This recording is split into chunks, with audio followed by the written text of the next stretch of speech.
Good morning, everyone. Good. Oh, wow. I thought it's a rainy, cloudy day and everyone would be like, not in the mood for whole day workshop. But here we are, very energized people. Okay, so welcome to Dhammaloka and to workshop 3 of Dependent Origination. So, I've just got a few announcements to make. Firstly, Q&A. As you would have seen, we've now set up mic stands at 2 sides of the meditation hall. So whoever has questions, can you all please queue up behind the mic stand so you can ask your questions. This so that we can minimize, too much handling of the mic. But I still got a mic in case someone doesn't feel comfortable walking up. You can put up your hand. But the preference is that you will go to the mic stand to ask the questions. For the nuns, I'll be on standby here, so you don't need to go there. And for those people, whether in this room or online, we would like you to ask questions that are related to the topic that's being taught, so dependent origination. If you have some other questions, there are other avenues to ask those questions. So if we can keep those questions focused on the topic, that would help the teachers as well, so that they can get through the materials.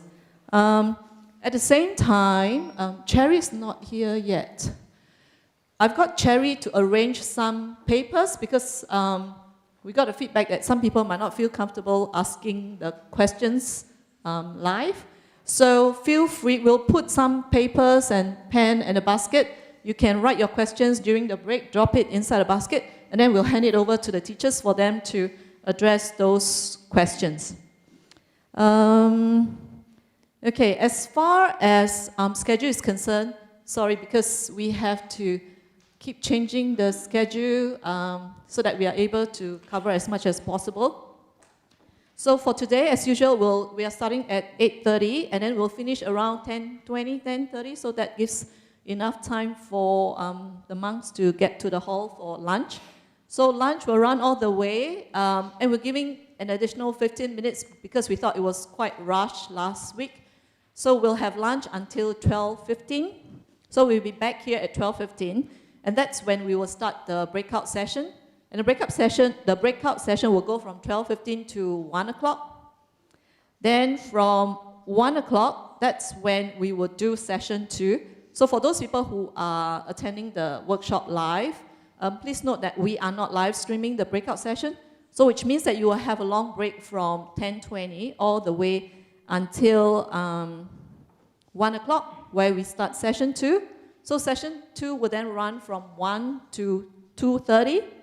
Then we will take a 30 minutes break. We'll be back here at 3 o'clock. And then we'll have a 45 minutes guided meditation. So for today, I'm pleased to have Venerable Pasada to do the guided meditation. So that will run from 3 to 3:45, and that's live stream as well. So those people online can join that too. Pasada, right? Pasada, yeah. Yes, okay. Pasada. Yeah, excellent, yep. And then we'll take a 15 minutes break. We had some issues with live streaming last week because we had sessions finishing, one live streaming session finishing and then the next one starting, and then that caused some problem. So to play safe, we decided to put a 15 minutes break when the 2 sessions are running next to each other. So that's why we're doing a 15 minutes break after the guided meditation, which means the last session will start at 4 o'clock. So, and it will go on until 5:30. But if any one of you has anything to do that is urgent, you need to leave, feel free to leave as and when. But for the rest of us, we'll try to get through to 5:30. How much do we have to leave at 5? Okay, that's not my idea, that's Ajahn Brahmali's idea. Okay, so let me just introduce the teachers and the monks and nuns who are here today. So as usual, we have Ajahn Brahmali and Venerable Sunyo, who are the 2 main teachers for the workshop today. From Bodhiyana, we've got Venerable Mataji as well. He's seated at the other corner. And today we've got 8 nuns. I'd like to introduce them. There's Venerable Pasada, so she's going to be doing the guided meditation. There's Venerable Upeka. she's back here again. Venerable Gotami, good to see familiar faces. Venerable Karunika, Venerable Jayanti, yep, she's there too. Venerable Acharya. Who else do we have? Venerable Sorata. And we've got Venerable Padma as well. Yep. So with this, hope you all enjoy another of the workshop. I'll hand that over to the teachers. Thank you. Okay. Thank you. Good morning, everyone. Nice to see you all again. Good morning. Are you ready for more, or are you kind of exploding already? Are you all right? You get too much, ding, your kind of head goes off. Anyway, nice to see you all again. Nice to see all the bhikkhunis and nuns coming here. Marvelous. And Venerable Mehtaji. So today we're going to obviously carry on from what we have done so far. And just to very, very briefly remind you what we have done so far, we have had started off by looking at the general ideas around dependent origination. Yeah, we started off by looking at the context in which it fits into the suttas, how important it is, and these kind of issues. And last time we talked about some of the misconceptions. Gee, that's really, okay. The misconceptions and, if you like, the myths around dependent origination that have arisen over time. And then we had the very last thing we talked about last time was the idea of not causality, but dependency. Yeah? Venerable Sunyo made the very interesting, I think very important point that dependent origination is not really about causality in the way we normally understand cause. You cannot say birth causes death. That sounds really weird, yeah? Death is caused by other things, but it certainly depends on birth. And I think that's a very interesting distinction, and it fits very well with how these words are used in the suttas elsewhere. So today we're going to talk about the first factor, maybe the second factor if you have time, of dependent originations. Now we're getting into the real thing, yeah? So one factor per session, that's going to take many sessions. So 6 hours we're going to talk about the first factor. The first factor is ignorance, and towards the end we hope also to talk about the idea of willed activities, sankhara, the second factor of dependent origination. That's what we're going to focus on today, and the idea, the first one, avidya, ignorance, is a very large topic. There's so many different angles you can look at it from. So for that reason, we're going to spend quite a bit of time on that today. So I hope that sounds all right. We'll see what happens. But before we do that, I want to talk a little bit more about the idea of conditioning and dependency in dependent origination. And the reason for that is because although I really agree with the things Venerable Sunyo said last time, there's nothing wrong with what he said, there is a little bit more to be said about it. And so I want to add a little bit extra, and it was kind of hinted at some of the questions we had last time, because I think it's important that we see the whole picture about these very important principles. And then once you understand that, it's much easier to understand how dependent origination actually works. I was just looking if that was Ajahn Brahmali coming in at the back, but it wasn't, so my turn to be. Yeah, now your turn to So that's good. Ooh, scary. Well, Ajahn Brahm said yesterday at the end of his talk, if you have any more questions, ask Ajahn Brahmali tomorrow. Okay. No, it's going to be He's very naughty, Ajahn tough today. So a little bit more about the idea of how one factor leads to the next one, yeah, and how one factor depends on the previous one. Not causality, but how this dependency or conditionality. Conditionality is another word which is useful in this context, because conditionality doesn't mean causality, it just means that there's some influence from the previous factor to another one.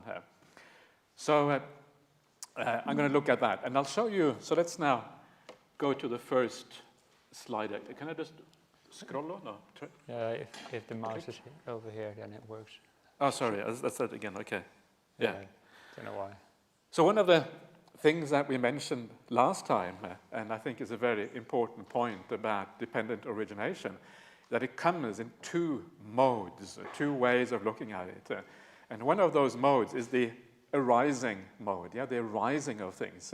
So we start off with ignorance, we start off with avidya, And based on that, we then get all the 12 factors, yeah? It's called the arising, because one thing arises, then the thing that comes afterwards arises as a consequence. It's the arising mode of dependent origination.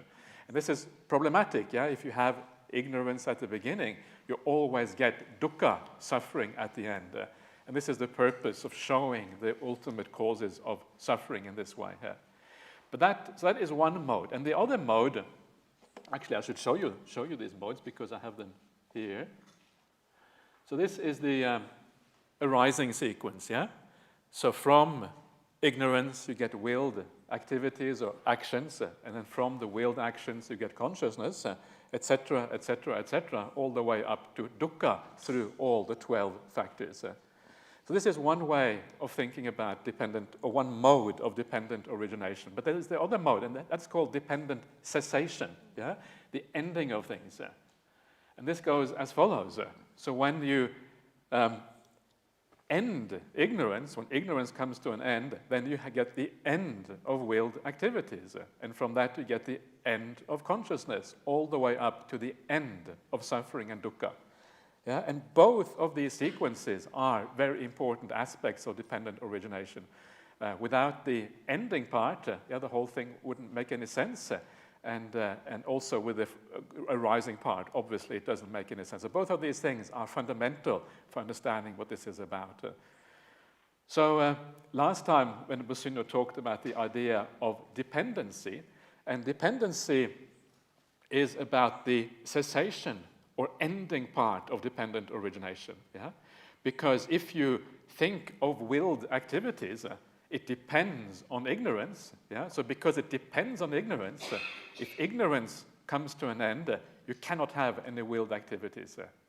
Yeah? If it depends on something and you take away the thing it depends on, then the thing itself cannot happen as a consequence. Yeah? Does that make sense?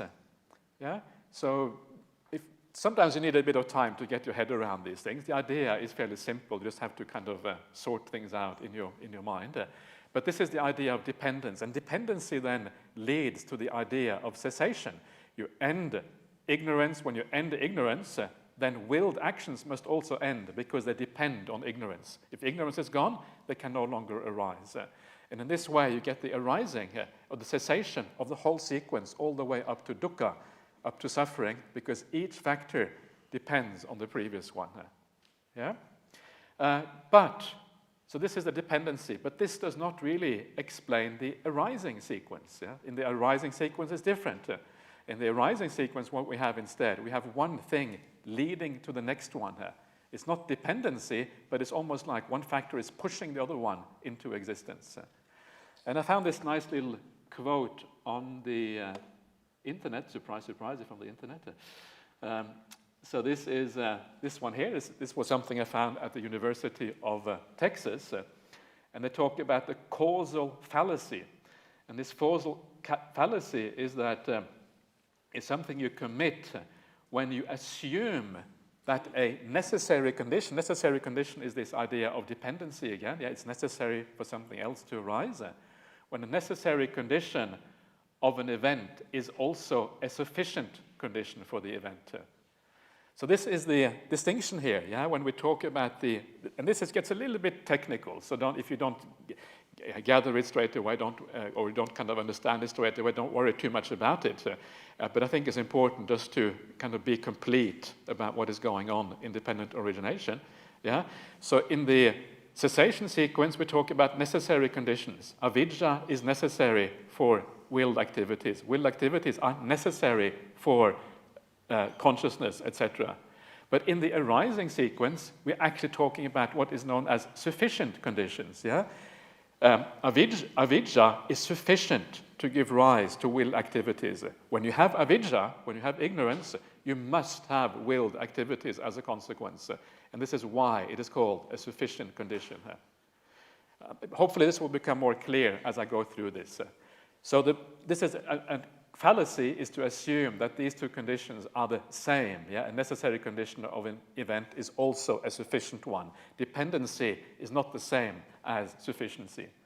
A necessary condition must be there, but it also does not provide a sufficient cause for the occurrence of the event. So sometimes if you have a necessary condition, you may need many necessary conditions. One may not be enough, and this is why this problem arises. So let's have a look at how this works in practice. So two kinds of conditionality, yeah? Sufficient conditions and necessary conditions. Necessary conditions are the thing for the cessation sequence. Sufficient conditions are the thing we look at for the arising sequence. So the cessation mode is about dependency, right? Willed actions depend on ignorance. Consciousness depend on willed acts. And this is known as the cessation mode, known as necessary conditions, because they are required for the consequent result to arise. Then we have the then we have the arising mode, which is about sufficiency. Ignorance must give rise to willed actions. If there is ignorance, we have no choice. Willed actions will be the result. And willed actions, again, in turn, must give rise to consciousness all the way to dukkha. And that is important, because what that means is that if you have ignorance, you can expect there must be dukkha as a consequence. There's no way out of it. Why? Because ignorance is a sufficient condition for dukkha. You don't need anything apart from ignorance to create suffering here. So here is a practical example. So that's the sufficient conditions. So here is a practical example of how this works. So you have the idea that fire depends on fuel.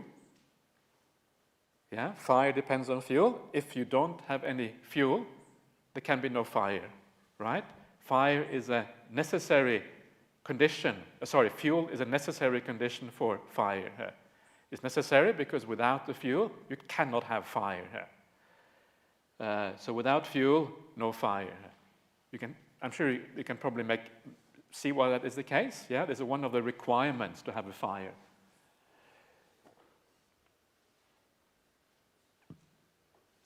But fuel is not a sufficient condition for fire. Yeah, just because you have fuel doesn't mean you will have a fire. This table here is fuel, but no fire, fortunately. Yeah.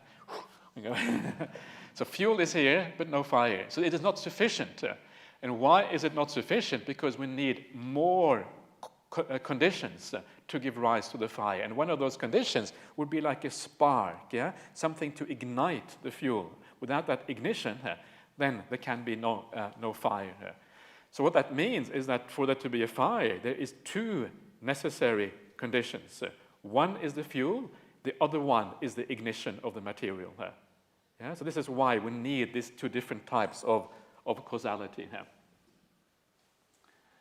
A fire depends on more than, there should be one thing. Wow, my spelling is getting pretty bad. Okay, there should be one thing there. And so it depends on more than one thing. And all of those things coming together, that is when you have a sufficient condition, because it will then give rise to the consequence. So necessary conditions. Fuel gives rise to a fire. Fuel is a necessary condition for the fire. In the independent origination, we know that birth is a necessary for death. If there is no birth, you cannot have any death, as far as we know. This is the kind of insight of the Buddha.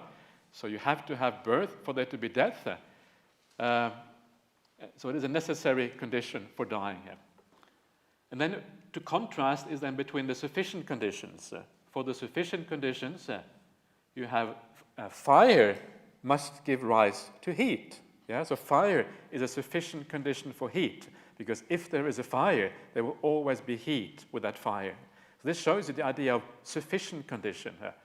Fire is enough in its own right to give rise to heat. You don't need anything more than that. In the same way, birth is a sufficient condition for death. If there is birth, you know that death must come as a consequence. So, these things this is enough for this to happen here. So, this is then the important point, that when we talk about dependent arising, we know that each factor is actually sufficient for the following one. If you have avidya, you must have willed activities. If you have willed activities, you must have consciousness, etc., etc., all the way up to dukkha. If there is avidya, there's no choice, but you have to have dukkha. And this is actually quite explicit in the suttas. The Buddha says that. So there's no doubt that this kind of conditionality applies. At the same time, we then have the opposite, the necessary conditionality. Without avidya, there can be no willed activities. Avidya, ignorance, is a necessary condition for willed activities. Without willed activities, no consciousness. And again, this shows you the whole cessation sequence going all the way up to the very end, and the whole thing ceases as a consequence. Okay, that is a very short introduction to something which probably should have much more time for, but unfortunately we only have 6 days for dependent origination and only about 6 hours for those. It's only 36 hours, and it's way too little to actually do dependent origin and all the details. It's quite a lot still, though. It's still a lot, exactly. So we have to kind of move on. Yeah. So I said to Venerable Sunyo, I really want to teach the other side, this additional supplementary aspect, just to give the full view of conditionality. And he said, but we don't have any time. And I said, I promise to do really fast. So this is why it is so fast. Yeah. And if you don't follow what I'm saying, don't worry too much about it. If you think a little bit about it down the track, I'm sure it will become clear what is going on here. So 2 aspects of conditionality. Maybe ask for some questions about it. Are there any questions about this before we carry on? Venerable Karunika? Yeah? I think, okay, you're going to, yeah.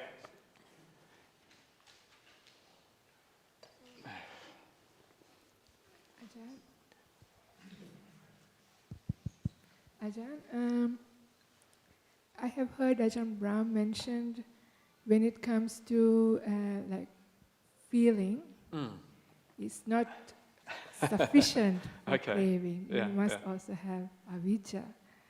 So, could you kindly explain that bit? Yeah. Well, the answer from my point of view is that because you're asking the question, well, feeling is not the sufficient condition for craving necessarily, because if you're an arahant, for example, you feel but you don't crave. So what's going on? And I would say dependent origination does not apply to arahants. Because there's no avidya in the beginning. So it doesn't apply to arahants anymore. That's my answer to that one. But do you mean to say all feelings will lead to craving? I don't think it is necessarily implied, but I think it is as a general principle, it's true. If you're not an arahant, then it will tend to lead to craving, but there may be some exceptions to that. But as a general principle, it's true. So you will crave at some stage unless you become an arahant. Thank you. Yeah. Nicholas, would you like to use the microphone over there, Nicholas? The stand-up microphone? Yeah. Okay, thank you. Yeah, we're just trying to keep these regulations. So, Ajahn, is ignorance suffering? Is ignorance suffering? Yeah. Ignorance causes suffering here, or not causes. Actually, that's wrong.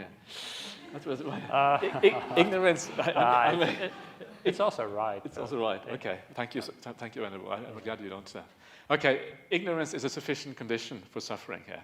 Yeah. But in itself, it is. I think is it suffering in its own right? Is the experience of ignorance, is that equivalent to suffering here? And I would say no. Not really. Yeah. Let's say that you go into a deep state of samadhi, for example. You feel super duper happy, but there's still a remnant of ignorance there. Yeah. So, for example, and also the other way around to look at it is to think about the arahat. Yeah, someone who is fully awakened, they can still experience some kinds of suffering, like suffering of the body, for example, or pains, that kind of thing. Yeah. And yet they're full enlightened. So they're vijjas. I would say they're not the same thing. Yeah. But they are obviously very closely linked to each other. Yeah. So, with an enlightened being, when they act, do they still have will, but it's just not proliferated into an identity? Yeah, it's a particular kind of will. Yeah, that's part of it. It has nothing to do with identity anymore. Yeah, so you don't. There's no sense of I, but it's also you're not trying to create a future state anymore. Yeah? The whole idea, remember the craving, we'll come to this later on, but the craving that we talk about in dependent origination is the craving for sensual things in the world, sensory objects, the craving for existence, and the craving for non-existence. And these cravings are always about the desire to create a future state, yeah, which is happy. The enlightened person doesn't crave to create a happy future state because they know that's not how happiness comes about. The happiness comes about by letting go of all the craving here. So when they act, it's not to create a future state, it's just to function as beings. Yeah. Okay. Anyone else want to ask about necessary and sufficient condition? Does it make any sense to anyone at all? Does it yeah, I see a few nods. Anyone it doesn't make any sense to? Yeah, okay. Neutral? Okay, don't worry about it. Yeah, don't worry too much about it. Let's see how. If you want to find out more about it, one of the things, the reading recommendations, and if you haven't seen the reading recommendations, they're all on the BSWA website. Yeah, you can find it there. So if you search for dependent origination and you put in Sunyo and Brahmali or something like that, you will find all the reading. And there's a couple of essays in there. One essay by Ajahn Brahmali, which is a really nice essay to explain the idea of sufficient and necessary conditions in detail.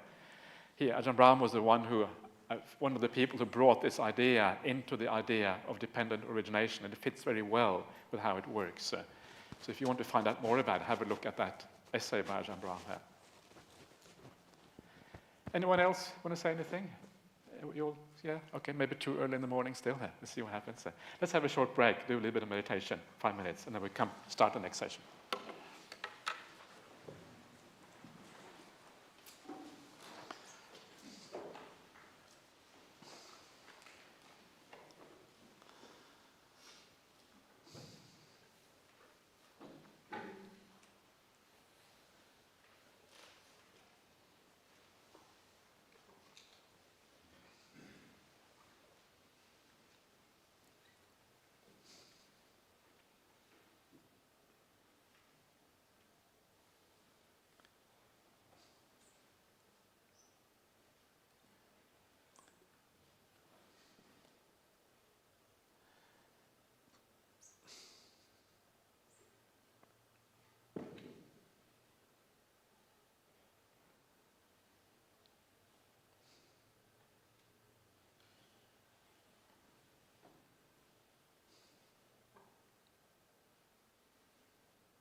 Okay, that's it for now. Let's carry on.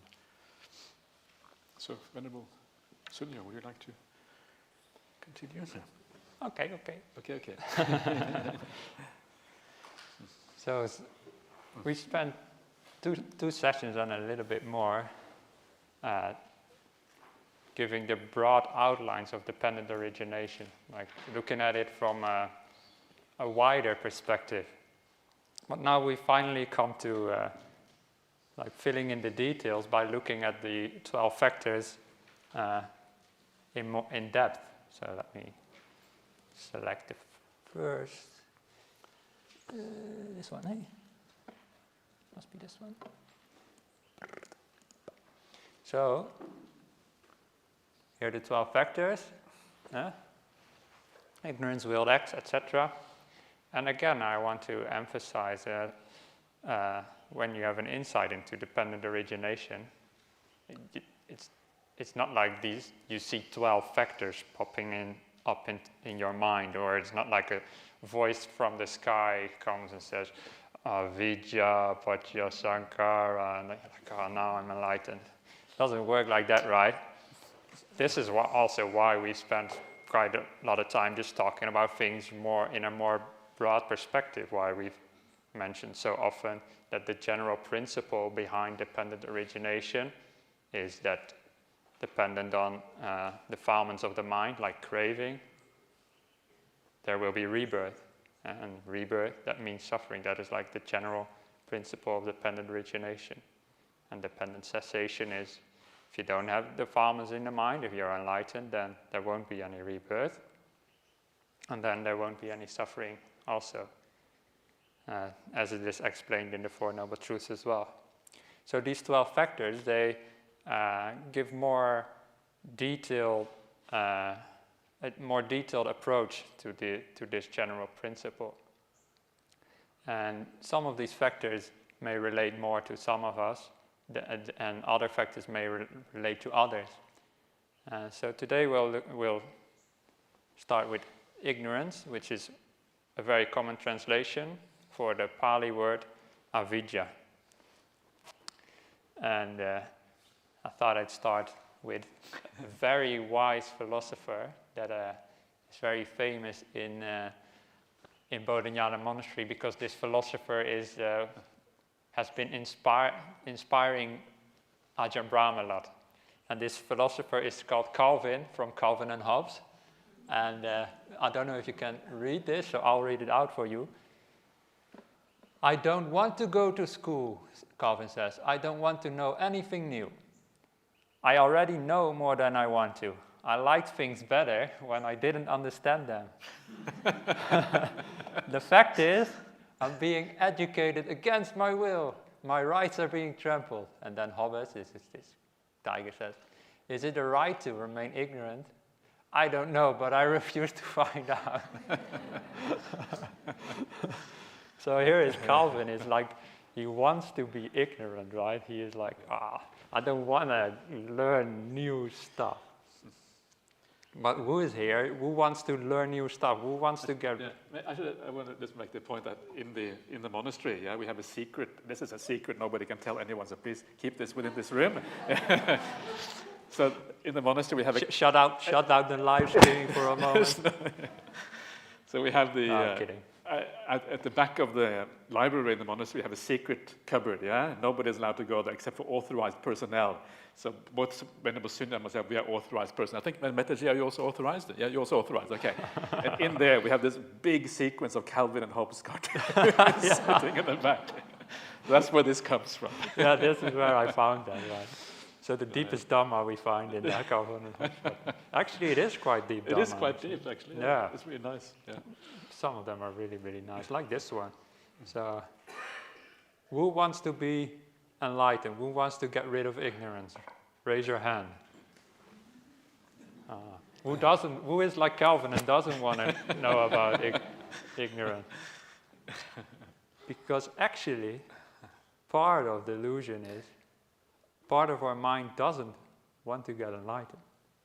Part of our mind wants to stay ignorant.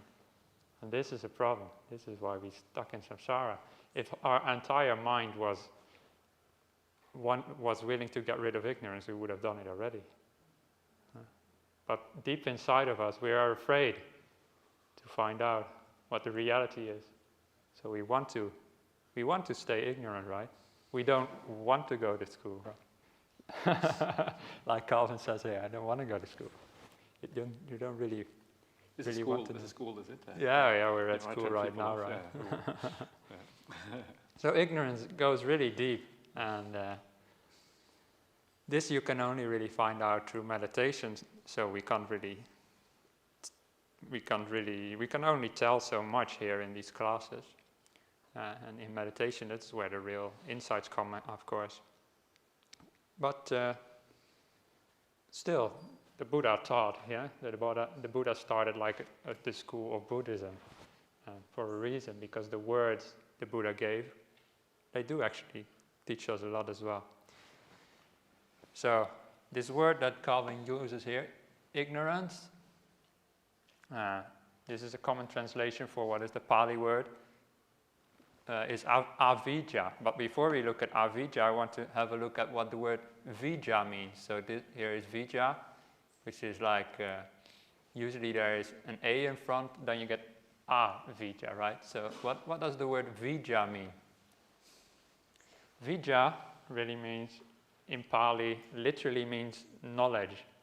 It's related to words that we still use in many languages today.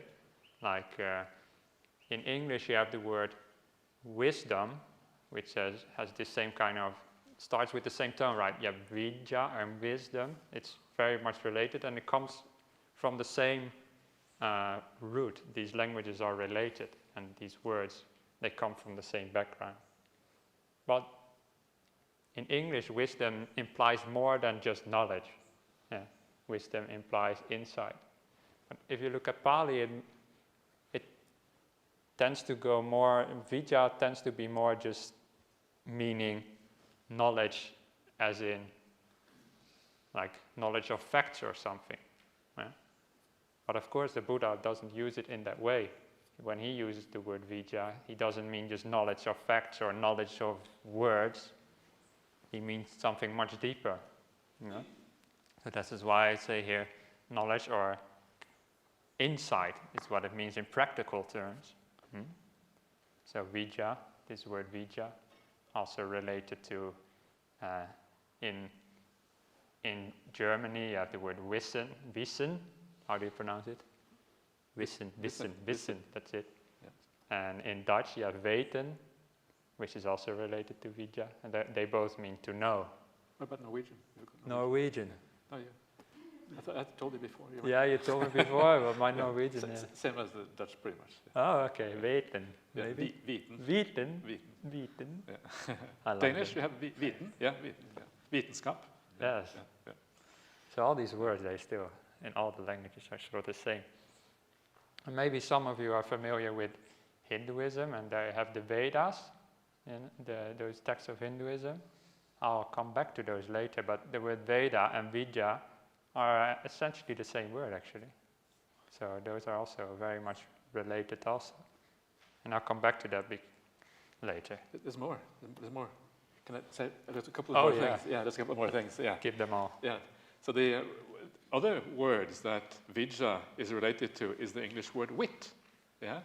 So in English, the word wit is obviously, you say someone of ready wit, so you mean someone who is kind of sharp-minded. Yeah. So it's like understanding or intelligence or wisdom. But wit also means to be funny. So that also adds another dimension to the idea of vijja. So this is also part of this word. There's lots of commonalities between these words in the various Indo-European languages.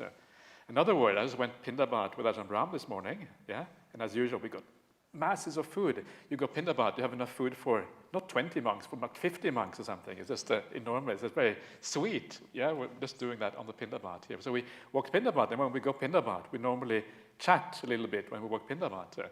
So of course, we talked about dependent origination. Yeah? What else do you talk about as monks? Actually, we talked about a few other things as well, but that's one of the things. And Ajahn Brahm mentioned that the English word which, yeah, not W-H-I-C-H, but W-I-T-C-H, yeah, which is also related to Vijja.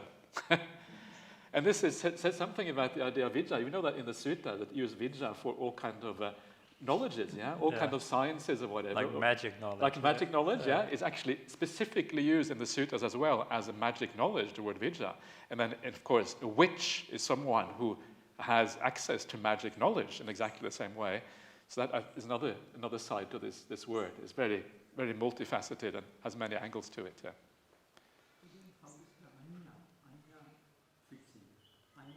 Anya. That's a different root. That's related to the word jnana, which means knowledge. That's more like, that's knowledge, but also they are very closely related to each other, all of these words, and they all have to do with insight. Ultimately, they're all related to insight. But the word anya is used in the suttas to refer to the knowledge of the arahant specifically. So if you say someone has anya pativeda, it means like they have penetrated to final knowledge, the arahant knowledge. Usually it means final knowledge, but you're right, anya kandanda, in that case it means stream entry, but normally it actually refers to arahantship in the suttas. So that's the word Vijja, literally meaning something like knowledge, and practically meaning insight. And then the opposite of that, in Pali, when you make something an opposite, you put an A in front.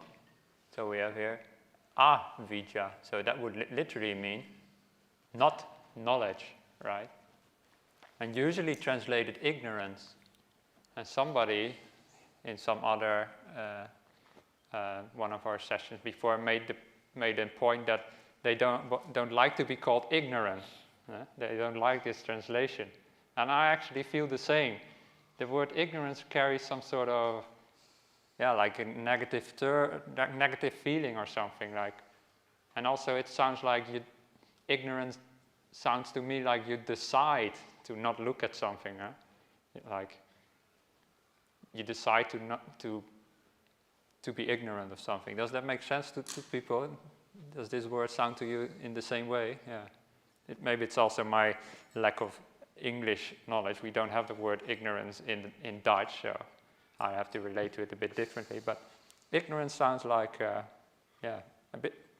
little bit negative in a sense. That's why I like to translate it also as unknowing. Ignorant, not knowledge, unknowing. Unknowing is a little bit of an uncommon word in English, but it is in the dictionary actually, and there unknowing is explained as not knowing, right? Or as ignorance. Basically, it's sort of a synonym for ignorance, but it sounds a bit nicer to me. And it's also why I like this is because it's more clearly that unknowing is the opposite of knowledge.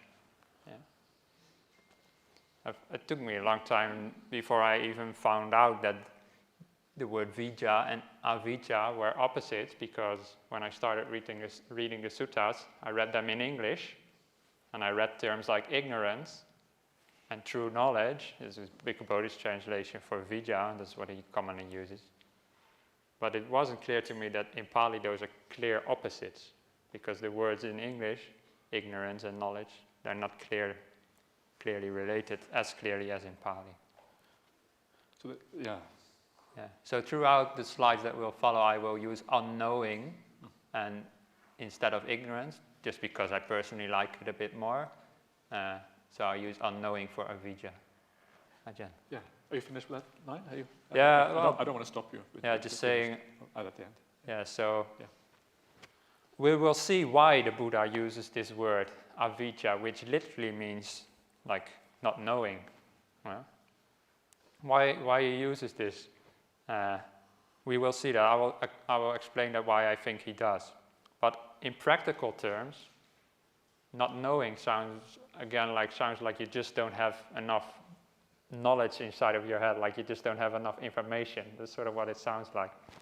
But it comes down to delusion, really. That's sort of what it practically comes down to, avijja. So that's sometimes also translated as delusion, which is a little bit less literal, but sometimes also used. So, yeah. So it's kind of twofold in a sense. It is, on the one hand, you could argue that it is not. My thing is sliding down. Okay, bad. yeah, there's mine as well. These robes, yeah. So on the one hand, it is about not knowing things, like not knowing rebirth, for example. Yeah, you don't really know it, and in that sense, it has a kind of knowing aspect, but it also has a delusion aspect. It kind of covers many things at the same time. And one of the nice things about it, one of the delusion aspects, which is interesting, is the Buddha talks about the three characteristics of existence. Yeah, that existence is suffering, it is impermanent, and there is no abiding entity, no inherent essence inside of us. It's non-self. But we see existence often differently. We see happiness, we see permanence, and we see self. And so this is where the delusion aspect comes in. And one of those aspects, the idea, especially the idea of non-self, Ajahn Brahmali translates very nicely as illusion. Yeah, because we actually see a self in ourselves. We feel like we exist in a certain inherent, real way that we kind of carry on through time. Yeah, and that is actually, I think, illusion is one of the best ways of describing what is going on in that context, because you really see the world completely inverted, completely upside down. Yeah, from what it actually is. So that's another aspect of this idea of avijja. I just wanted to bring out briefly.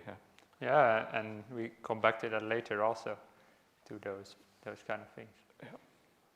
So now I've sort of explained the Pali behind the words ignorance and knowledge, vijja and avijja, and where the translations come from.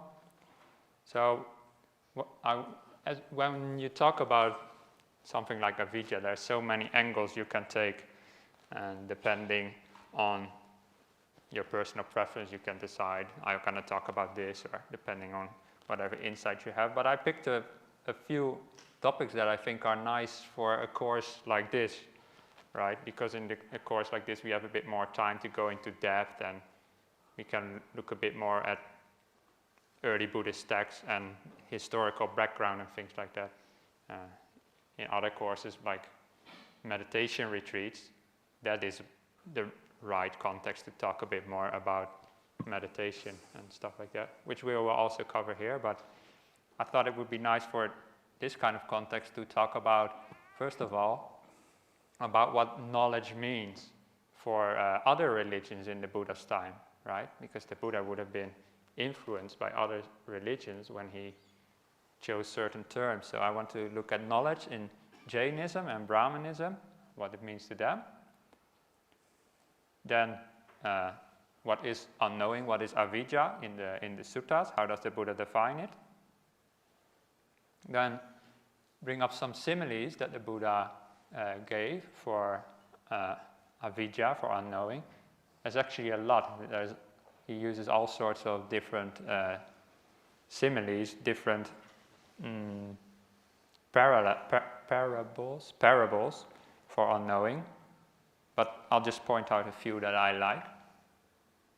And then we will speak a bit about abandoning unknowing, because that's, of course, that's what we, in the end, we want to do. That's what we're most interested in, right? Who cares what the Jains think if it doesn't lead us to abandoning things? But I think knowing a bit about what the Jains and the Brahmins thought, though, gives us a little bit more of a view of how the Buddha may have thought and why he chose to teach dependent origination in this particular way. So first, knowledge in Jainism. So Jainism was one of the religions in the time of the Buddha. They were very ascetic, and their view actually will become a bit more clear in this sutta. So the Buddha is saying here to somebody, he said, I asked the Jains, Venerables, why do you stand for long times, you don't sit, and you submit yourself to pain? Like they were really being ascetic, like standing days after another. Huh? This, by the way, is the famous translator, Venerable Sunyo. Is that right? Yeah. I sort of abbreviated this sutta a lot, because otherwise it would take so much time. So I made the words much more simple. So if you want to read the whole sutta, then it's Majjhima Nikaya 14, where you can read it all in more detail, but I think I got the essential points here. So they, the Jains, they replied, our leader, which was Mahavira, he says, Jains, you did bad deeds, that's karma, in past lives. Wear them away with those austerities, like wear them away by standing and sitting, and they also had fasting and pulling out their hair. They had all sorts of painful practices, really, which Mahavira told them to do. So wear those deeds away with those austerities. And when you also don't do bad deeds in this life, when you don't do any bad karma in this life, you won't create anything for future lives. That's how suffering will end. And then the Jains say, we accept his teaching of Mahavira and we are satisfied with it. I, the Buddha, then asked, but do you really know you existed in past lives? And then the Jains replied, no, we don't. Then the Buddha, do you know you did bad deeds in past lives? Did you know you did bad karma in past lives? No, we don't. Do you know how much suffering has already been worn away by all those austerities and how much still remains? No, we don't. So it seems you don't know any of these things. This is quite funny, right? The Buddha is here asking these guys, you're doing all this stuff, and do you actually know why you're doing it? And they say, no, we don't. Right? And we're all laughing here, but the way I see it, I don't want to put anybody down or what, but many religions, I feel, have a sort of similar approach to it. They go by faith. They don't really know, but yeah, they're told, for example, there is a God, and for example, the idea of Christianity, you have faith that Jesus was the Son of God and then he died for sins or whatever. But it doesn't come down to knowledge. You don't really know, you just accept it by faith. Yeah? And this is sort of the similar what the Jains are doing here. They just go by faith that what this Mahavira told them is true and that this is the way to get out of suffering. They just go by faith. And the Buddha, of course, he is not like that at all. He doesn't... faith is an aspect of Buddhism, but that's not the final goal, right? The goal of Buddhism is to actually have knowledge about these kind of things and to no longer be in the dark about things. Actually know what's going on. So, I think when the Buddha starts talking about knowledge, he is addressing the Jains a little bit there. Yeah? When he talks about knowledge, he's saying to the Jains, well, maybe there's more to just, maybe it's not about just accepting things based on faith. It comes down to actual insights. So that is about Jainism. More clear, the link between Buddhism and the concept of knowledge in other religion is more clear when you look at the other prominent religion at the time of the Buddha, which was Brahmanism. Brahmanism was like the forerunner, or it existed before Hinduism. Hinduism sort of evolved from Brahmanism. But it's fundamentally quite a different religion, actually. Don't think of Hinduism being the same in the Buddha's time as it is now. Hinduism only developed over time. So what existed in the Buddha's time was quite a bit different. And it was called Brahmanism. So here is something about knowledge in Brahmanism. Once the Brahmin, Tikana, which means 3 ears, which we will see is actually maybe a little bit of a pun, went to the Lord Buddha and praised the Brahmins who know the 3 Vedas, saying, such are Brahmins, the triple knowledge masters. So there is this Brahmin, Tikana, whether that was his real name or was just sort of a joke, we don't know, but he came to the Buddha and said, these Brahmins, they are the triple knowledge masters, the translation. And then the Buddha asked him, but when do Brahmins call somebody a triple knowledge master? And then the Tikana, he replies, Sir Gautama, he is of a pure birth, meaning he has Brahmin parents. He comes from a pure line, which goes back at least 7 generations. So all his parents and 7 generations back, they were all pure Brahmins, basically. That's what he's saying here. And now we come down to the core of the issue. He knows and recites the hymns and mastered the 3 Vedas. The 3 Vedas is, I said before, the word Veda and Vidya are the same word. So he could also say he mastered the 3 Vidyas, right? Which are the Rig, Yajur, and Samaveda, which are 3 books or collections of texts, really, used in Brahmanism. Along with their vocabularies, rituals, pronunciation, word analysis, and histories.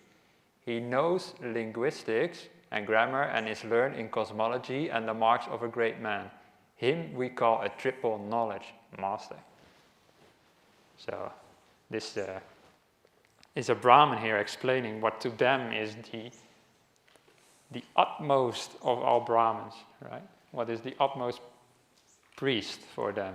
That is somebody, well, first of all, he has to have this pure birth and all, but then he has to know the 3 Vedas and all the vocabularies, rituals, pronunciation, word analysis, histories, etc. This is what knowledge meant to them, right? Knowing all these details and all these knowing all these texts and their analysis and their histories. It's theoretical knowledge, which is up here, right? That is what the Brahmins are all about, knowing the texts. Because to them, those texts, they were handed down by the gods, and if you knew those texts, you basically knew everything the gods had to say, and that sort of made you sort of enlightened in their worldview.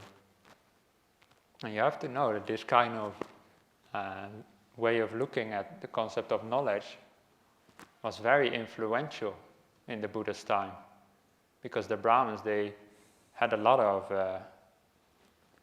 influence, because we see them all over the suttas. They're constantly arguing with the Buddha, and some of them became Buddhists. They became disciples of the Buddha. I think the largest caste of Buddhist monks were Brahmins, apparently. Yeah. Ah, okay, yeah.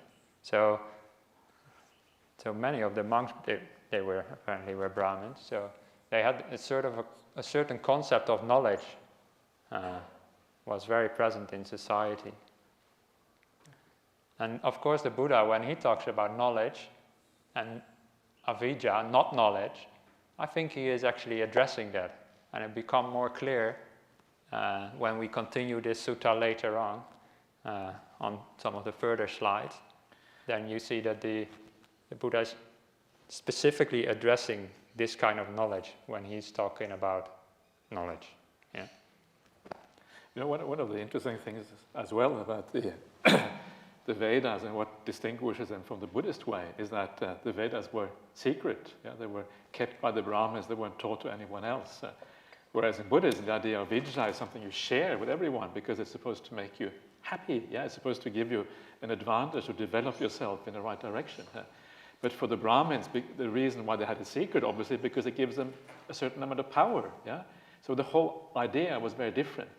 And once you have that power structure, other people have to come to you to, do the rituals and make sure you get a good rebirth, all these kind of things. So that's how you had your income. So the purpose of the Vedas was just completely opposite almost. One was a way of making a living, having power, whereas the other one was a way of helping people and to kind of bring people, towards a better life, basically. Yeah, I think you also see something like that in this sutta when it says you have a pure birth and goes back 7 generations. Sort of implies that they keep this knowledge in their own caste, really, their own lineage. Anyway, are there any questions so far? I know I haven't talked much about Buddhism, but we'll come back to that later. Should we do some meditation? We can ask questions. Yeah, we can do some meditation. Yeah, let's do it. Let's do some 5 minutes.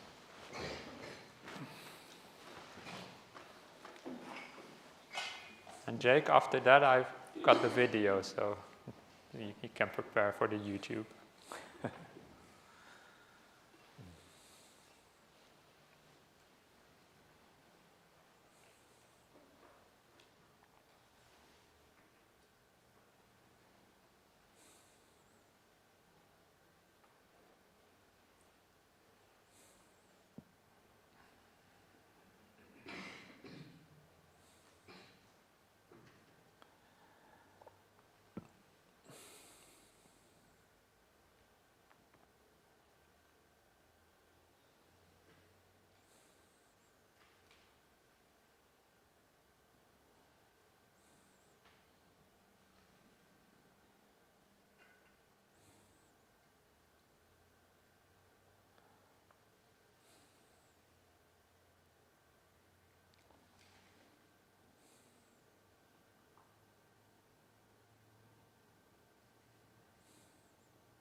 Ding. Should have a bell or something. We should have, no. That's true. So in little meditation you get more knowledge about how your mind works, right? You got a little bit more insight of why you think things the way you think. There's a question here. Please.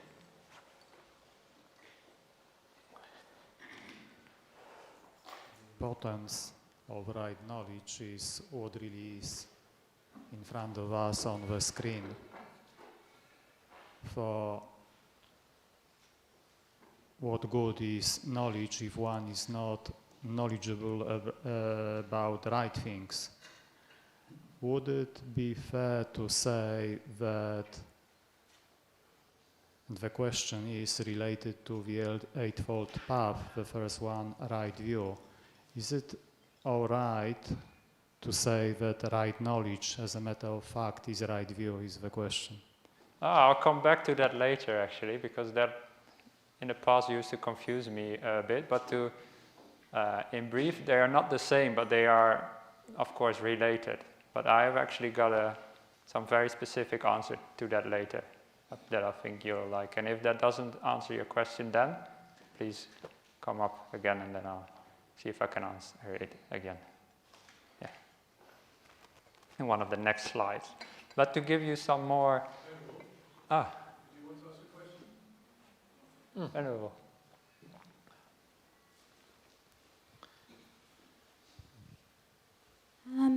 Just reading that slide from that sutta. Sorry, can you hold the microphone? The Brahmins' knowledge of the Vedas was passed through the lineage, through the generations.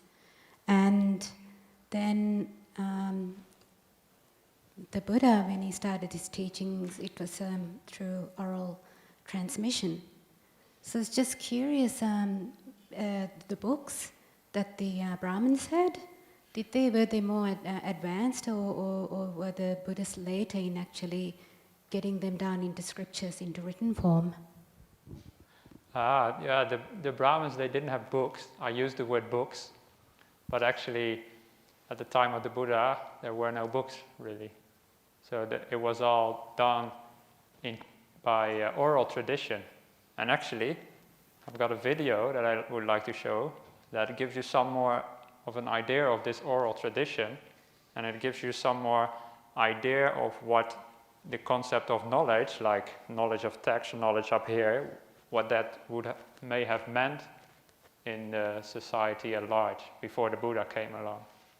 Yeah, so what knowledge would have meant to them at that time. Gives you some idea. So let me see if I can... Now the technical issues start, I think. Oh, starting videos, here we go. To put this. So this is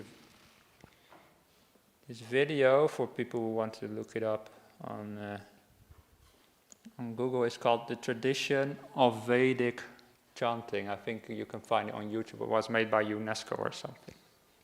I just found this the other day and I thought it was quite nice. It gives you a nice idea of this concept of what knowledge meant to Brahmins.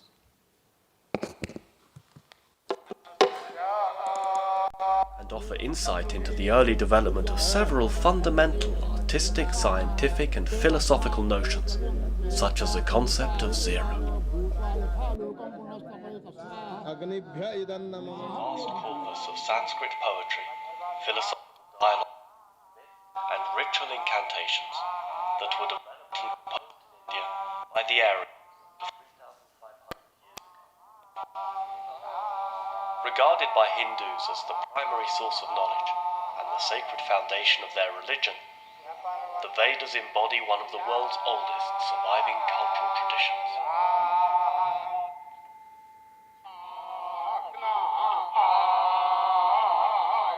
Veda is derived from the Sanskrit word vid, meaning knowledge. The Vedic heritage embraces a multitude of texts and interpretations that are collected in 4 Vedas, commonly referred to as books of knowledge, even though they have been transmitted orally. Veda is an anthology of sacred hymns. The The Samaveda features musical arrangements of hymns from the Rig Veda and other sources. The Yajurveda abounds in prayers and sacrificial formulae used by priests. And the Atharva Veda includes incantations and spells.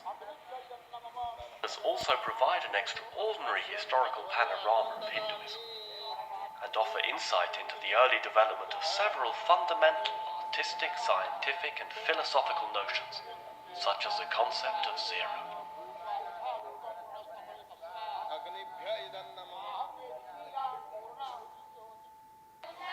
Expressed in the elegant Vedic language, which derived from classical Sanskrit, the verses of the Vedas were traditionally chanted during sacred rituals and ceremonies and recited daily in Vedic communities. Although these texts were recorded in writing 15 centuries ago for reference purposes, their principal means of transmission has remained oral, even until today. The outstanding value of the Vedic tradition lies not only in the rich content of its oral literature, but also in the unique and ingenious techniques employed by the Brahmin priests in preserving the text intact over thousands of years. To ensure that the sound of each word remains unaltered, practitioners are taught complex recitation techniques from childhood. These age-old techniques are based on specific speech combinations and tonal accents, which are unique ways of pronouncing each letter. In order to memorize the vast corpus of Vedic chants, the ancient prophets put together techniques for recitation by using extremely precise combinations of sounds. There are 8 models of pronunciation for Vedic chants.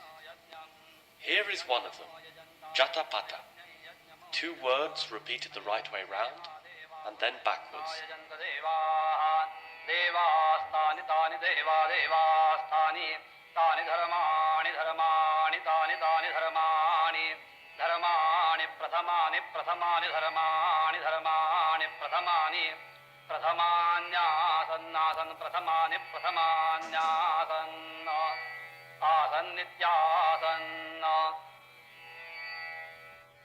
With Jatapata, every syllable is... I'll stop it there. So sorry for the sound issues a little bit. We couldn't find the right cable to give you proper sound, but I think you got the main gist of it. So as it said also, the commentator said in that video as well, the word Veda means knowledge. And so these Brahmins, they were learning all these chanting, and to them that was the Vedas, that was the knowledge. Well, one of the interesting things, Venerable Sunyo, is this working? I think maybe, okay, Jake is sorting things out at the back there. One of the interesting things about the Vedas, there's one of these had already been recited for 1,500 years before Buddhism came along. And one of the things we know about the Vedic recitation is how incredibly accurate they were. So even though it was just oral recitation over maybe 1,500 years, the accuracy was enormous because they had all of these techniques that they used. You just heard there that they would chant the syllables first in forward order, then in reverse order. That's one of the techniques they would use there. And some of those techniques were then used by the Buddhists to make sure that the suttas also were accurately transmitted later on. And so you can see some of those techniques like numerical lists, repetition of certain things, certain structure where you have it in brief, and you have it expanded, and you have it in brief again. And these were techniques that, to some extent at least, were inherited by the Vedic school, by the Brahmins. And so often you will hear the argument that, the oral tradition of Buddhism, how do we know that it was transmitted well? How do we know that people will actually, it was accurate what we transmitted in the oral tradition in the first 300 or 400 years of Buddhism before it was written down? And the way we know that, or the way we can be at least reasonably sure, is precisely because they used proven techniques of memory that had been laid down by the Brahmins over many, many centuries. So that actually is also an important and interesting connection between the Brahmanical tradition and the Buddhist tradition. The way to keep the knowledge going, the Veda or the Vidya going, is actually by these precise memory techniques.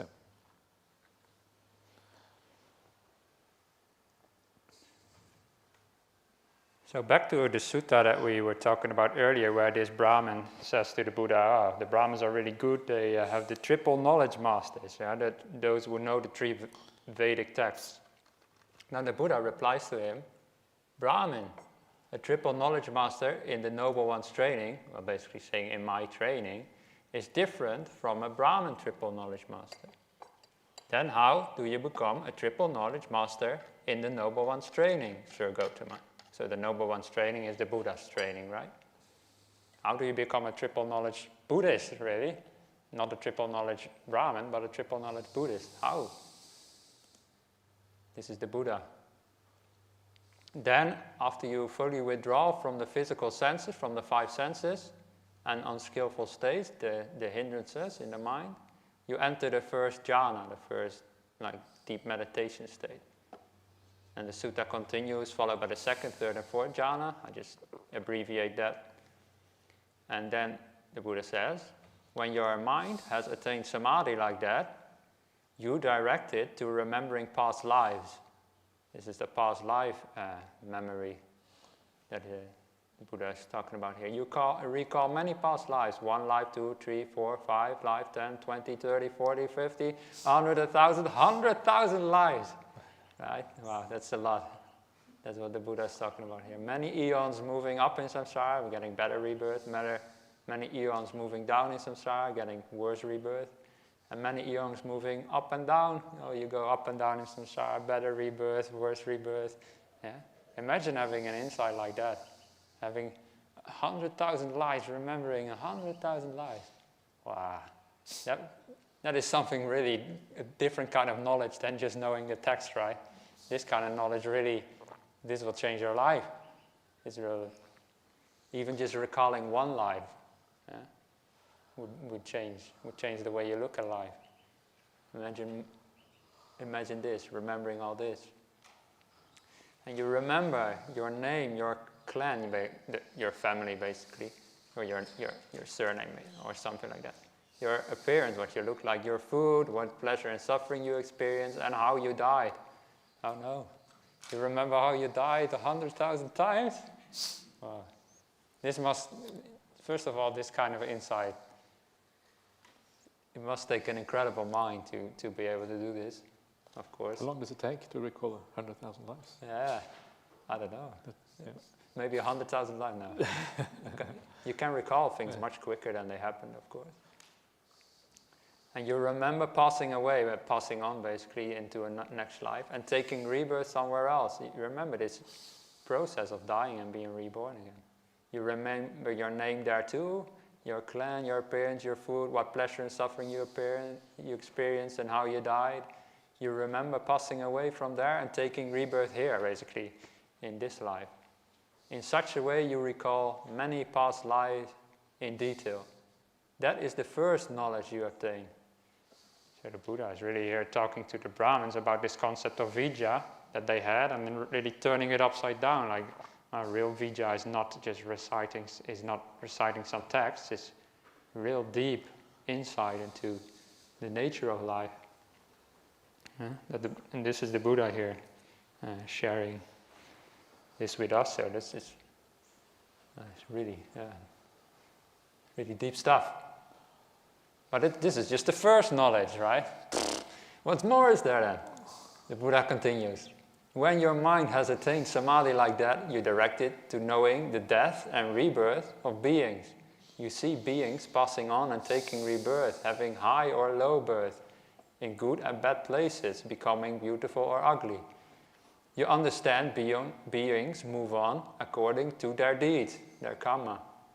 Those with bad bodily, verbal, and mental conduct get reborn in lower plane, in a bad place, a netherworld or hell. But ones with good bodily, verbal, and mental conduct, they get reborn in a good place, in a heaven.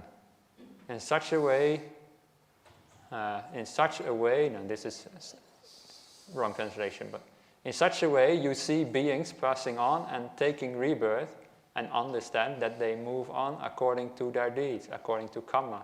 This is the second knowledge you obtain. This is also super deep insight. You see how beings move on according to karma. Well, the Buddha is saying this, so I believe it.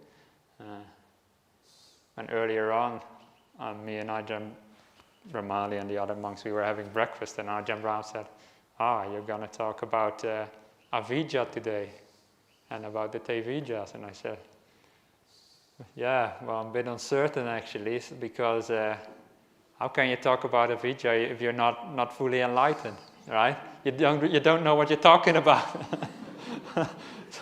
So I felt a bit reluctant talking about some of these deep topics, because I'm not fully enlightened, so I don't really 100% understand all these things. But that's why I like to quote the suttas in so much length, because I believe that the Buddha knew what to teach us. And these concepts, they sound so deep, right? Remembering so many lives and seeing beings reborn. And they can be a bit unrelatable, but the Buddha must have taught them for a reason. Yeah? When our minds get really deep in samadhi, maybe we can actually do these things. But it's interesting also that it seems from the sutta that maybe not all the arahants, or not all the enlightened beings, had all these insights that we're talking about. There seem to be some arahants, or maybe even most of them, that they didn't have any of these special psychic powers, we call them. They may not be able to have have divine eye, it's sometimes called, to see other beings being reborn. But there's one knowledge they all have, and that is the third knowledge. This is this one. This is really the important one, I think. When your mind has attained samadhi like that, when it has attained the 4 jhanas, one of the 4 jhanas, you direct it to the ending of the defilements, that is asavas. You know, as they really are, suffering, its origin, its cessation, and the practice that makes it cease. So you know the 4 noble truths as they really are. You really understand what suffering means, not just intellectually, you really see what suffering means. Yeah. Of course, if you have an insight into all those past lives, that gives you a lot of information about suffering, right? It's almost like Ajahn Brahmali said this before. He sees really a clear connection between the first knowledge that we've seen before, the one about rebirth, that is almost like the first noble truth, the truth of suffering. Yeah, and I like that. And the second insight into karma is almost like the second noble truth, like the causes of suffering. And then we have here this third insight. When you see all these noble truths, it's like the third noble truth, sort of. You see the cessation of suffering. Yeah. As it says here, you will understand the holy life has been lived. Basically, you did all you had to do. The task has been done. The task has been done. I like that. Katankaraniyang is the Pali. And sometimes when we have a work period with the monks, and then it's time for lunch, I say Katankaraniyang. The work has been done. But it means a bit more than that to the Buddhism. So that's not a claim of arahantship when I say that. It just means I can put down my spade or whatever I'm working with that morning. Put down the drill or whatever and have lunch. It's not quite the same, is it? It's not quite the same. So what the Buddha means by the task has been done is the Eightfold Path has been walked. And so you know that rebirth has ended and there won't be a hereafter, there won't be any more rebirth. That is the third knowledge you obtain. So this is really the knowledge of enlightenment, right? This is the core insight. You know that there won't be any more rebirth, right? The arahants, they know it has been ended, this whole sequence of samsara. Again, this is a real turning around the concept of knowledge from Brahmanism into something more personal, or something that you see only from the inside. The Brahmins, they had this knowledge of their texts or of their chanting that was to some extent secret, but at least they could share it with one another. The Buddha says knowledge is much deeper than that. Your knowledge to get you enlightened is personal knowledge.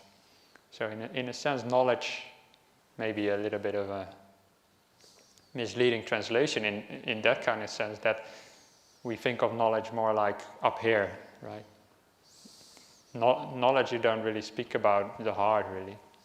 That's not how we usually use the word knowledge. So Ajahn Brahm has recently been translating the 3 vijas, the 3 knowledges, as the 3 insights. And I like that a lot, because it gives you some more a view of what it really means. It's not just intellect. It has to come from the meditation. And it's interesting, as you said, the connection between these 3 vijas and the 4 Noble Truths I think is reasonably clear. So if you translate it as insight, then the first of these vijas is about insight into rebirth, which is insight into suffering. Yeah, it kind of makes sense. You have insight into the 4 Noble Truths, so you have insight into these things. It's very, very closely related to each other. Although in the 4 Noble Truths it's phrased in a different way. And then the second one would then be this insight into the second Noble Truth, the insight into karma, how karma leads to future rebirth. And then the last one being the ending of things and the cessation of suffering here. So in that way, you can actually see that these things actually are about profound insight. They are roughly equivalent to the insight into the 4 Noble Truths. Yeah. And so the Brahmins, they had their 3 knowledges, which were the 3 Vedas. And now the Buddha is responding, now 3 knowledges means these kind of thing. And to clarify that the Buddha was really borrowing the word Vijja from the Brahmins, this sutta continues with this verse. If you know, the word for know is Veda there, if you know your past lives, that's the first knowledge, you see the heavens and the lower planes, you see the karma basically, that's the second knowledge that we've seen, and have reached the end of rebirth, that's the third knowledge. With the full knowledges, the full Vijja, then you are a sage. True Brahmins, true triple knowledge masters, are they who have these 3 knowledges, te Vijja. Them I call triple knowledge masters, not those who mutter recitations. It's really putting them down a bit. Not like ra, ba, ba, that we've heard before. The Buddha said, it's just muttering recitation. That doesn't matter. It's about real insight. It's sort of the same way. We are quoting many suttas here and giving you many ideas what the Buddha talked about in the suttas, but how much do you really need to know? And at what point is it just muttering recitations, as it were, I like this sutta where the Buddha says, sometimes it's raining but there's no thunder, sometimes there's thunder but there's no rain. And then he says, what is it like when there's thunder but no rain? This is when somebody knows a lot of the text, but they don't have any insight into them. So there's thunder, there's sound, but no rain. The rain is what they want, of course, to grow the plants, so the rain is the good thing. But on the other hand, there can be rain and no thunder. You may not know many texts, but you still have the insight. That's what matters, the insight, the rain. So just saying, if you don't get everything we're talking about here, and then, as I said before, you had Anya Kondanya who understood the Buddha's teaching after hearing the 4 Noble Truths and not hearing the whole string of dependent origination. Maybe some of you are like that, Maybe you don't need to know so much. So, I don't know. To me that sounds quite like a nice thing. I don't need to learn so much. It just comes down to insight in the end. Anyway, that was just to show the link between the Brahman concept of knowledge and the Buddhist concept of knowledge. He borrowed the terms there, so he borrowed the concept of knowledge and put it into dependent origination, and it meant something to the people back then, which may have been slightly different from what it means to us now. Yeah. What does it continue? So what does knowledge in Buddhism mean? Not by method logs, not by lineage, so not by birth, do you become a Brahmin. If you have truth and Dhamma in you, then you are pure. Only then a true Brahmin. So here the Buddha is even turning the concept of true Brahman around. He says, you're not a true Brahman by birth or by lineage. You're only a true Brahman when you really see the Dhamma, when you see the way life works, when you see nature. So really taking away this concept of castes and everything as well. So what matters to the Buddha, really seeing things as they really are. And that really attracts me to Buddhism a lot when I started getting into Buddhism and meditation. It made sense, to really know things as they really are. Yeah, it's quite nice the way he takes the word Brahmin and redefines it like this. The idea of Brahmin in ancient India, even in India today, if you go, is the idea of the highest social strata in that society. It's like the high social position.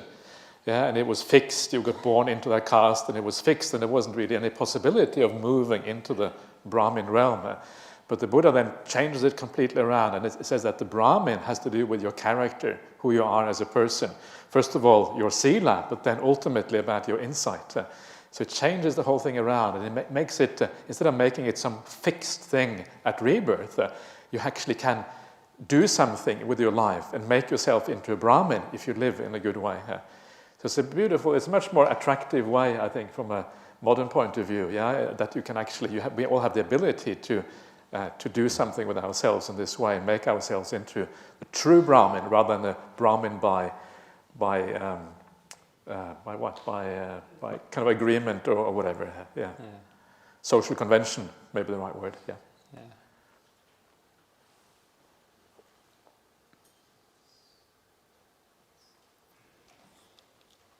And there's a whole book in the Dhammapada which is all about redefining the word Brahman. And another one of the verses in there is, if you understand for yourself the ending of suffering, if you lay down the burden, if you're free from bonds, then I call you a true Brahman.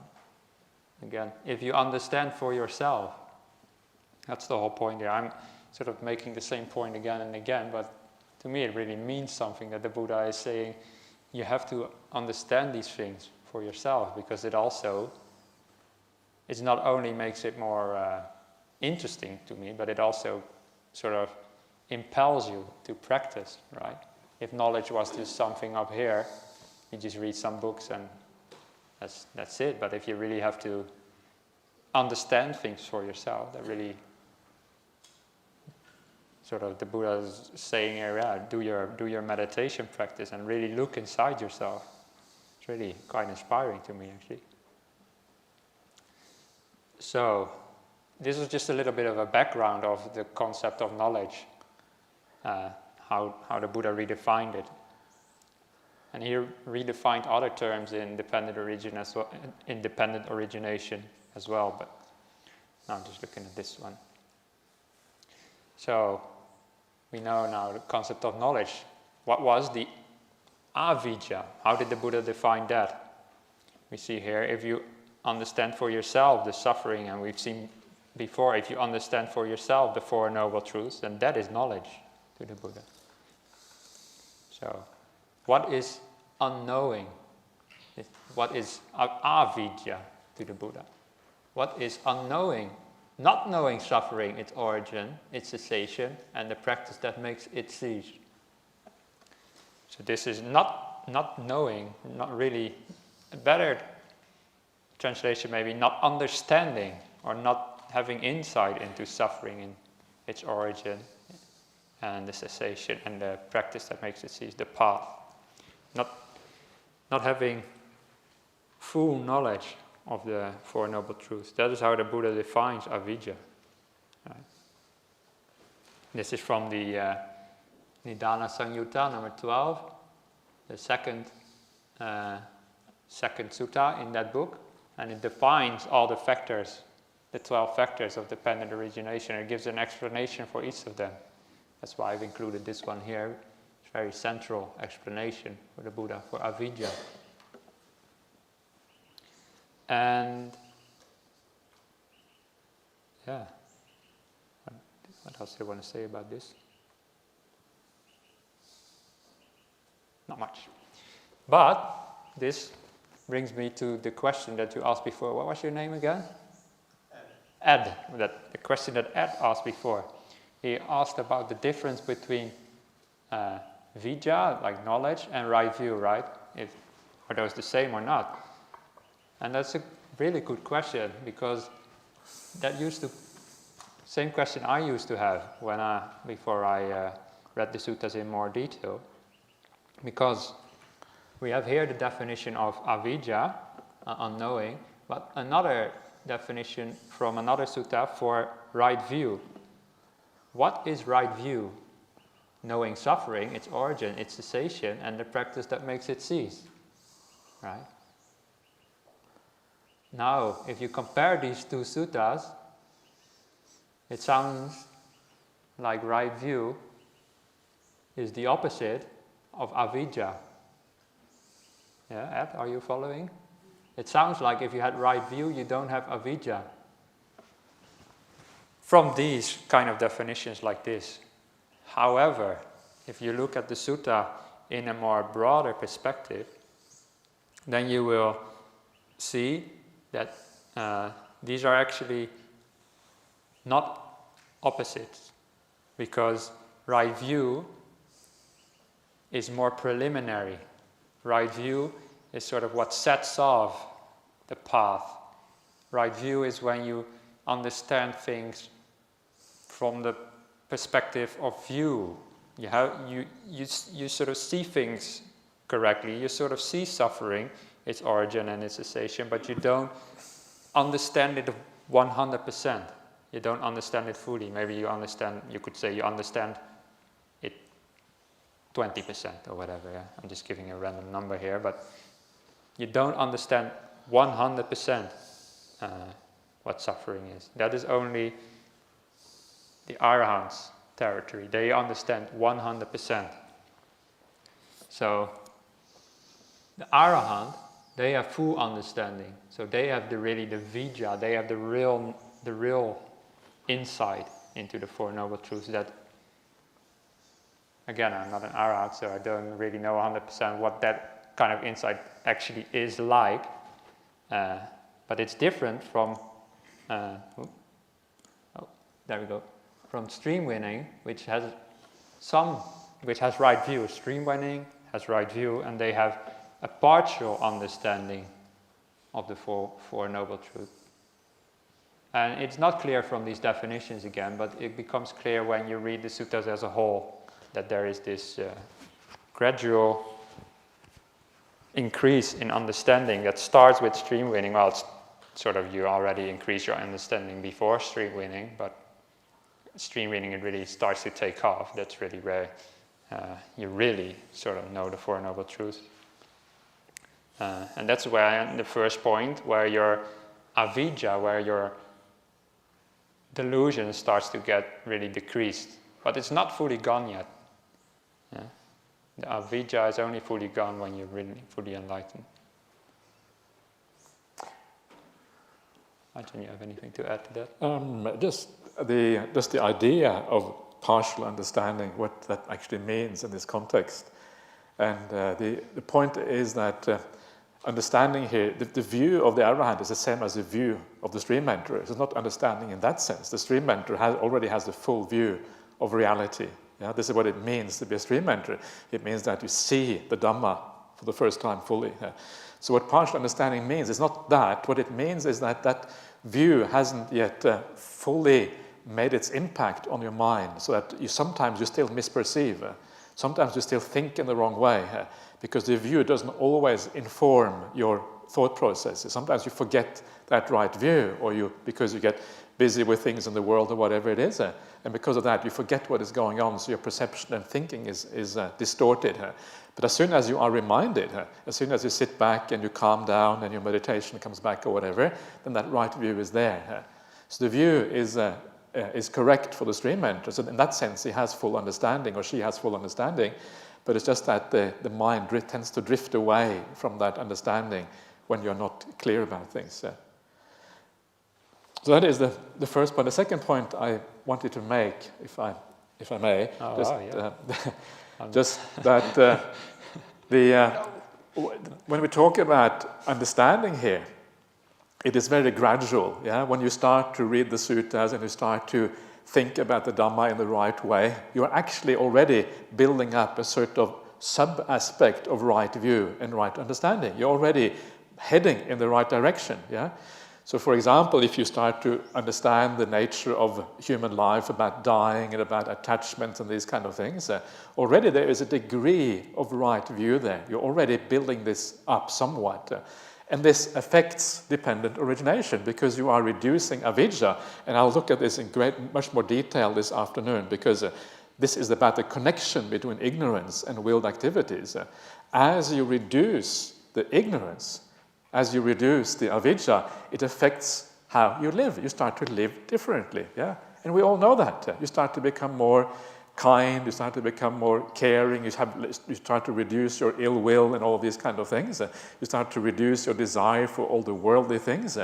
All of these things come together. So already there is avijja is not completely fixed, it is variable. And this is true here as well.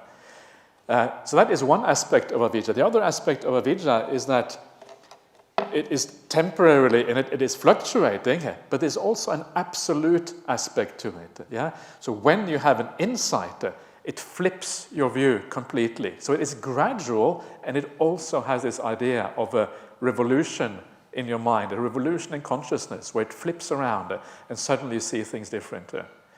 So there's like you gradually change it until all the factors are strong enough and then you have this sudden breakthrough. And this is why we say that at stream entry you have the right view, and then carrying on that insight practice more, eventually you have the full vijja, when then you eventually become, hopefully, become an arahant down the track. Yeah, that's the idea there. Just adding a few points to what Venerable Sunyo was saying here. Venerable Sunyo, shall we, it's getting a bit late, shall we take some questions and things for the rest of this period? I think that is a good idea, Yeah. Why not? So, if there's any more questions, please walk up to a microphone. Okay, Ananda. But we can do some from online as well. Yeah. You want to do some? Okay, I can do this, yeah. Okay, Ananda, can we hold this? Let's do these couple of quick questions first of all, and then we'll let you come. So, first one is from Letitia Funston. I would like to ask how to address the tendency of my mind to cling to avijja. Yeah, I think that actually is an interesting point, isn't it? How we actually, there's some truth to that. We tend to cling to avijja. And this is obviously problematic if you're trying to get rid of it. It's problematic if you cling to it. It's going to lead the other opposite way. So it's a very good question. But we will talk about this in quite a bit of length later on. We're going to talk about the causes of avijja, not causes, conditions for avijja.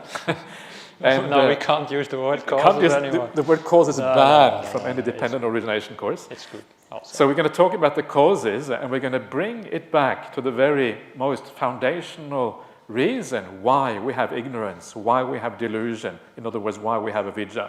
So we talk about that in quite a bit of depth later on, so I'll leave that out for now.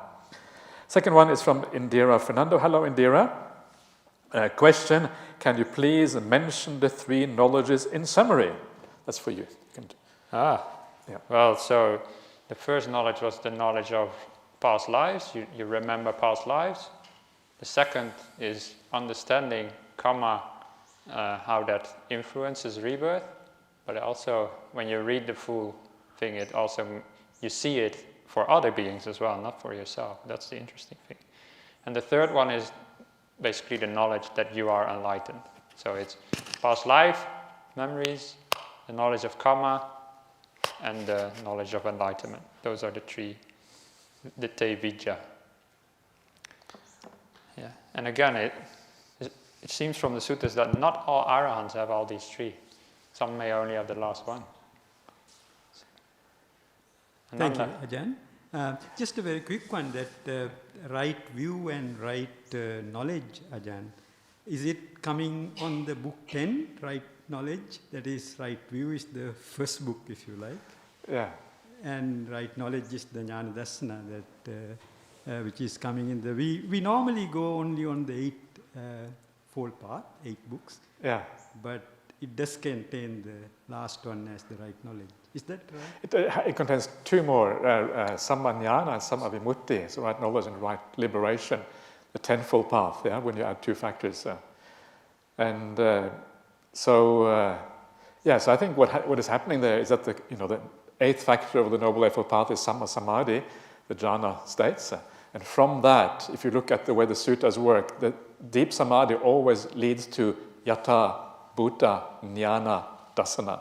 That's the jnana right there. Yata as, bhuta as reality. Bhuta means like reality. Jnana, real knowledge. Yeah. So that is the sammajnana for you. So you see those connections there between the samadhi and seeing things according to reality. That is exactly what you see in the tenfold path. Of course, in the tenfold path, you start with right view, so that can be interpreted in two different ways. Either that can be seen as an ordinary right view of the ordinary person, not the Aryan, but the ordinary person. And then, based on that ordinary right view, you then gain the samadhi by doing all the 8 steps of the Eightfold Path. Yeah, you do all the 8 steps. Samma Samadhi, that then leads to jnana, which then goes back into right view at the beginning, and then you have the Aryan Noble Eightfold Path. Yeah, you practice the Aryan Noble Eightfold Path based on real right view. Now you have no choice anymore. Now the Noble Eightfold Path is automatic, whether you want to or not. You're going to become enlightened. Yeah. So if you want to bail out, do it in time, because now it's too late. Now you go towards enlightenment. So no more being Calvin from Calvin and Hobbes. Exactly, Calvin is doomed in that particular case. Yeah, so Calvin now he's going to know whether he wants to or not. So based on that real right view of the Arya, you can carry the Buddha path again, all the way up to Samma Samadhi. Samma Samadhi is still powerful, and now you purify that jnana. As Venerable Sunyo said before, now you also bring all your thinking and all your perceptions in line with that right view. Yeah? So that jnana is being developed even more until you reach arahantship. Yeah. Thank you, Ajahn. Yep. Okay, and thanks for that question, yeah. So I think this would be a nice place to stop and not fill our heads, but fill our stomachs, right? You are so wise. So thanks for listening. And when do we meet again? Quarter past 12. Quarter past 12, yeah. So 12:15, so we have a little bit more time this week. I used to study in Delft, and we used to have this thing called the Delft Quarter Hour, we used to call it. And it basically means that every lecture always started 15 minutes late. Don't say that. But so now it's 12:15 instead of 12. Yeah, Anicca, yep. Okay, see you then.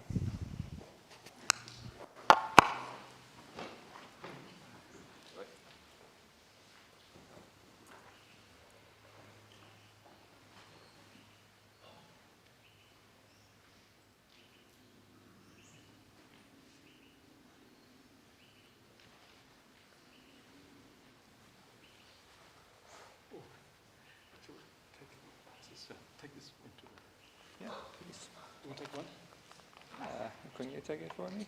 Okay. Yeah.